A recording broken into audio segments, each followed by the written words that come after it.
આજે તો આપણે પહોંચી ગયા બિલ્ડર ઓફિસે. જય શ્રી રામ. આજે છે રિયલ એસ્ટેટ માર્કેટનો 34મો દિવસ.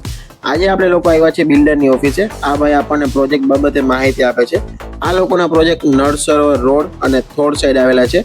સાહેબે મને કીધું, ઓમભાઈ તમે ઓફિસે આવો, પ્રોજેક્ટ વિશે સારી રીતે જાણકારી લો. જો તમારા કોઈ ક્લાયન્ટ્સ હોય તો તમે મને યોગ્ય રીતે સજેસ્ટ કરી શકો છો. મેં સાહેબને સ્પષ્ટ રીતે કહ્યું, સાહેબ 100% સાહેબ તમારી વાત સાચી છે. પહેલાં હું તમારો આખો પ્રોજેક્ટ સમજીશ, પછી જ ક્લાયન્ટને કંઈ સજેસ્ટ કરી. મને નહીં ગમે તો હું આગળ વાત જ નહીં કરું. હું ક્યારેક કોઈ ક્લાયન્ટને સીધું એમ નથી કહેતો કે સાહેબ આમાં ઇન્વેસ્ટમેન્ટ કરો, સારું રિટર્ન મળશે.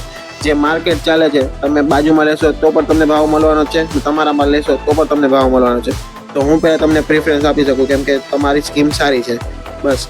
ને તમે જો તમે લોકો અમદાવાદમાં એક પ્રોપર્ટી લેવાનું વિચારતા હોય, મારી પાસે નહીં લો તો મને કંઈ ફરક નથી પડતો. તમે મને ખાલી એક કહેજો, હું તમારી કંઈક હેલ્પ કરી શકું તો હેલ્પ કરીશ. બસ આજના માટે એટલું જ રહેવાનું છે. કાલે જોઈએ છીએ આપણે શું નવા જોની કરીએ છીએ. જય શ્રી રામ, હર હર મહાદેવ.